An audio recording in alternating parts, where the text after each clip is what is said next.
Hola a todos los que os conectáis y queréis vivir esta Pascua muy especial, ¿verdad? Desde la lejanía, pero al mismo tiempo desde la cercanía que nos están dando las pantallas. Bueno, algo bueno tendrá el Señor que darnos en estos días, seguro. Eh, Fijaos tantas cosas que se han retrasado, ¿no? Tantos eventos de todo tipo, pero claro, la Semana Santa, la Pascua no la podemos retrasar. Lo que sí que estamos haciendo es vivirla de otra forma, vivirla de otra forma. Pero seguirá siendo la Pascua, claro que sí. Y todos la estaremos viviendo. Y además, probablemente no la olvidaremos nunca. Bueno, pues a través de estos vídeos vamos a proponeros pues unas catequesis, unas reflexiones que nos ayuden a introducirnos en este misterio de la Pascua, de la Semana Santa, de los últimos días de Jesús, ¿no?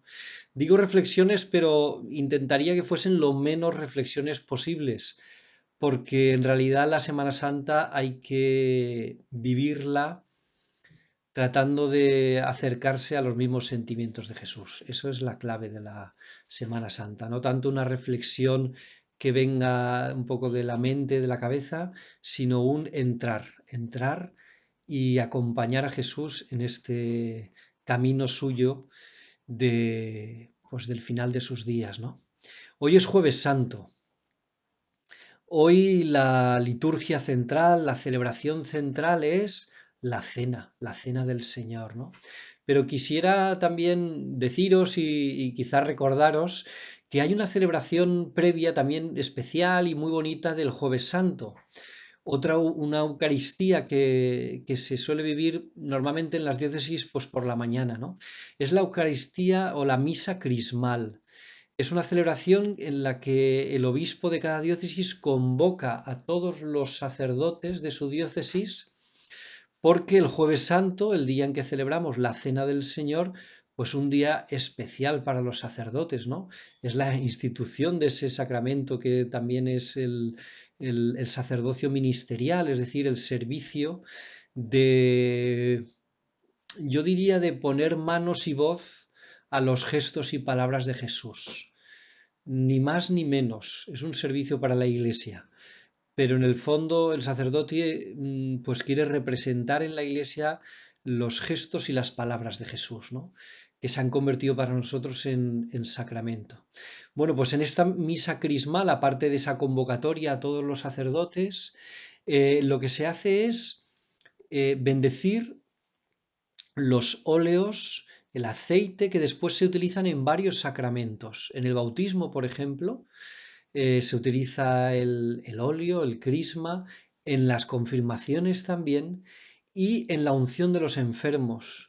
Qué importante está siendo precisamente en estos días esa unción para aquellos que la pueden recibir de manos de algún sacerdote, de los que están ahí también dejándose la piel en los hospitales y atendiendo a tantas personas enfermas, ¿no? Bueno, pues ese aceite del consuelo que dice la Iglesia, ese gesto y ese sacramento de consolar, de acompañar a los enfermos como hacía Jesús, pues es uno de los ministerios importantes del sacerdote. Y ese óleo también se bendice en esta misa crismal. Lo mismo que el óleo que se utiliza también en la ordenación de los sacerdotes, ¿no? Esto es la misa crismal, pues que también se celebra en este día, el Jueves Santo. Pero ya digo que la celebración central, la importante, es la que recuerda la cena de Jesús, ¿no? La última cena. Y comienzan los evangelistas, bueno, sobre todo en la Eucaristía que escucharemos, o las lecturas que escucharemos en el día de hoy, ¿no? San Juan empieza así: antes de la fiesta de la Pascua, sabiendo Jesús que llegaba la hora de pasar de este mundo al Padre, habiendo amado a los suyos que estaban en el mundo, los amó hasta el extremo. Es el comienzo, yo diría que solemne, con el cual el evangelista Juan nos introduce en este drama que va a ser la pasión de Jesús, ¿no? Hasta entonces él ha ido narrándonos la vida pública de Jesús como grandes momentos de encuentro y de signos que va realizando Jesús. Eso es su vida pública. Pero a partir de este momento nos va a narrar con mucha fidelidad los últimos días de Jesús. Los últimos 3 días, es decir, su pasión, su muerte, su resurrección, su Pascua. Por eso dice antes de la fiesta de la Pascua, sabiendo Jesús que llegaba la hora de pasar de este mundo al Padre, los amó hasta el extremo a los suyos, ¿no? Y uno se pregunta, bueno, ¿y cómo sabía Jesús que había llegado su hora, ¿no? En Juan, en el evangelista Juan, esta hora, pues es muy importante. Si recordáis, en las bodas de Caná, que es el comienzo de su evangelio, Jesús dirá a María, su madre, aún no ha llegado mi hora, ¿no?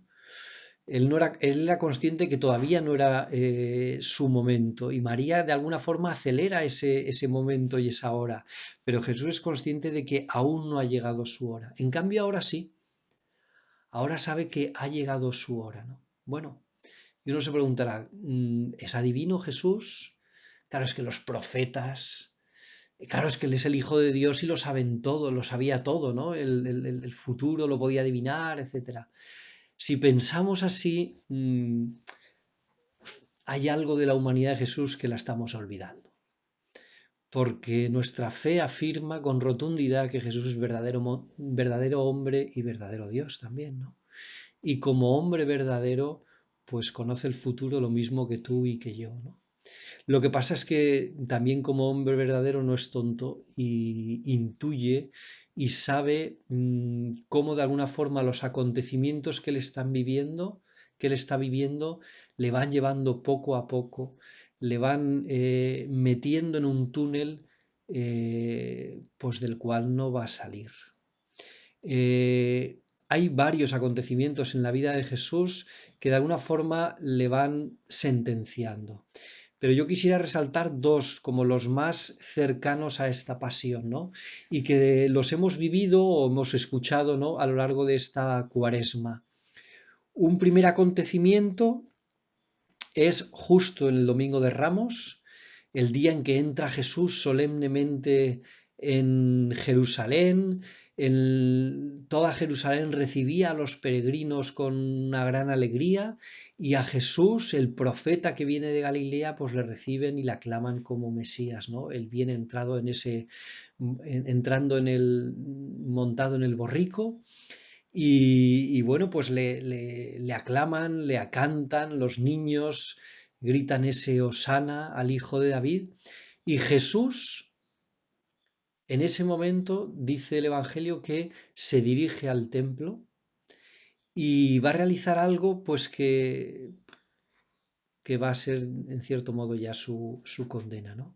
Hará un gesto realmente profético. Entra en el templo y expulsa y echa por tierra las mesas de los cambistas, de los comerciantes en los que en el templo estaban vendiendo las palomas, etcétera, para los sacrificios. Y Jesús lo que hace es arremeter con todo y montar un pollo impresionante. Ese gesto pues va a hacer que le señalen. Jesús no solo está haciendo un gesto profético como algunos profetas hacían, ¿no? No solo estaba purificando el templo, como él dirá, no solo estaba diciendo con gestos y con palabras el templo, la casa de Dios es casa de oración, sino que además él añadirá algo, unas palabras misteriosas que después se interpretarán, pero que ya están señalando algo de su condena.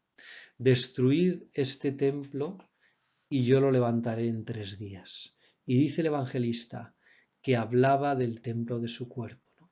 Jesús ya está diciendo con sus palabras y con sus hechos, el verdadero templo no está construido con piedras, el verdadero templo soy yo.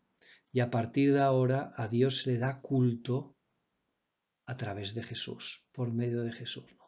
Claro, ese ponerse en el lugar de Dios será una de las grandes acusaciones a Jesús. Y por eso le acusarán de blasfemo. Se ha puesto en el lugar de Dios, ¿no? Y Jesús, en cierto modo, lo hace en este gesto de expulsar a los mercaderes y de decir que ese templo pues soy yo. Pero hay un segundo acontecimiento que también pues va abocando a Jesús a ese final, a ese desenlace final, ¿no? Ha habido algunas personas que han dicho que la vida de Jesús es la crónica de una muerte anunciada. Pues por eso él va intuyendo que llega su hora, ¿no? Ese otro acontecimiento fue la resurrección de su amigo Lázaro. También lo hemos escuchado en uno de los evangelios de los domingos de Cuaresma, ¿no? Jesús se acerca a Betania, le habían dicho que su hermano Lázaro, su amigo Lázaro estaba muy enfermo y deja pasar un tiempo y va, y va. Y de hecho, cuando decide ir y decide acercarse a Judea, él estaba en Galilea, Betania es un pueblecito muy cercano a Jerusalén, cuando decide ir, su amigo y apóstol Tomás dice, vamos contigo a morir porque ya se intuye que acercarse a Jerusalén y en estas fechas iba a ser un poco peligroso. Bueno, pues Jesús resucita a su amigo Lázaro. Lázaro, sal fuera, sal del sepulcro. Y dice el Evangelio pues que algunos, bastantes creyeron en él, pero también que los sacerdotes, los escribas, los maestros de la ley empezaron a asustarse y a murmurar, este hace signos que nos ponen en peligro. Y lo que temían además es que los romanos pues se levantasen contra el pueblo porque Jesús se convertía en una amenaza, ¿no? Y estos dos acontecimientos son los que poco a poco van eso como sentenciando a Jesús, ¿no? Por eso Jesús puede decir ese, ha llegado mi hora, sé que ha llegado mi hora. Y esa hora Jesús la va a vivir como la hora del amor en el fondo. Habiendo amado a los suyos que estaban en el mundo, los amó hasta el extremo. Cada palabra, cada gesto y cada silencio de Jesús va a ser un gesto, una palabra y un silencio de amor.